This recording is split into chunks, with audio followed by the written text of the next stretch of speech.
The essence of emotional stability is the clear understanding that I always have the ability to solve problems. Emotional stability does not mean having no emotions like a robot, nor does it mean being detached and indifferent to everything. The essence of emotional stability is possessing the ability to quickly analyze and adjust emotions, ensuring that no emotion interferes with your actions or harms you. In other words, it means being able to swiftly bypass the struggle and entanglement with emotions and directly enter the state of analyzing and solving problems. The faster you can move beyond emotions, the more stable your emotions will be, and the stronger your core will become. To achieve this, one must first realize that emotions are neither good nor bad.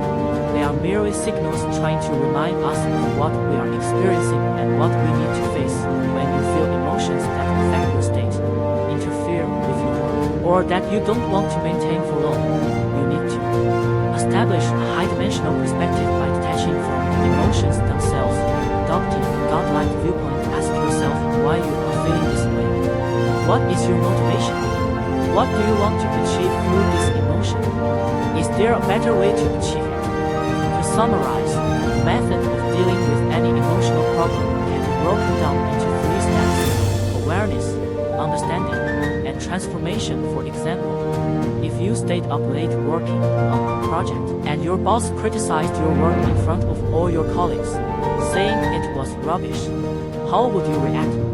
You might immediately feel very wrong and frustrated, then fall into self-doubt, or you might become very angry, get into a heated argument with your boss, and then quit your job in anger. Regardless of the emotional reaction you subconsciously have at that moment, you should first quickly become aware of your emotional state and then determine what emotion you are currently feeling. For instance, I feel very angry and wronged right now. Once you can clearly see the emergence of your emotions rationally, you can already alleviate half of the emotional pain. Moving on to the second step, understanding.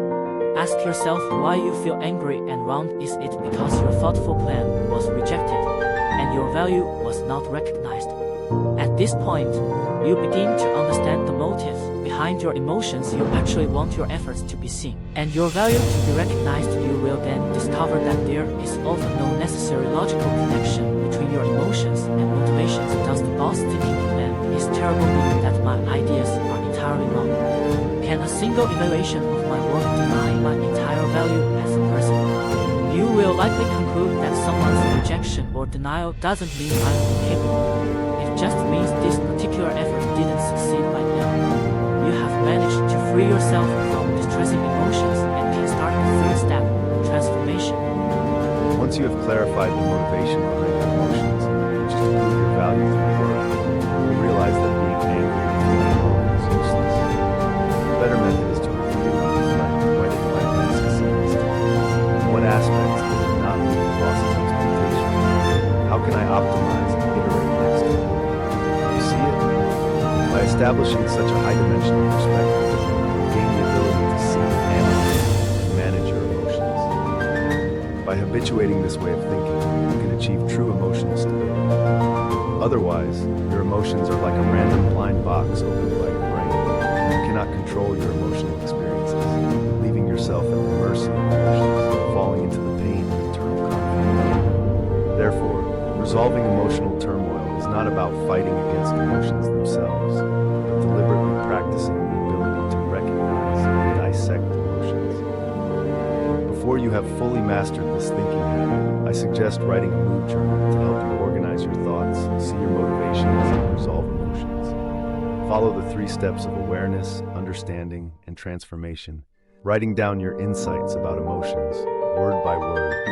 As long as you are willing to start writing, those tangled thoughts and emotions in your mind will become increasingly clear and defined during the writing process. Writing inherently possesses a powerful rational force. You must confront your desires, fears, and greed, and you must also realize your weaknesses and jealousy. You will also gradually learn to be brave, restrained, and patient during this process, ultimately reconciling with yourself and others, embracing everything in the world, allowing everything to naturally flow.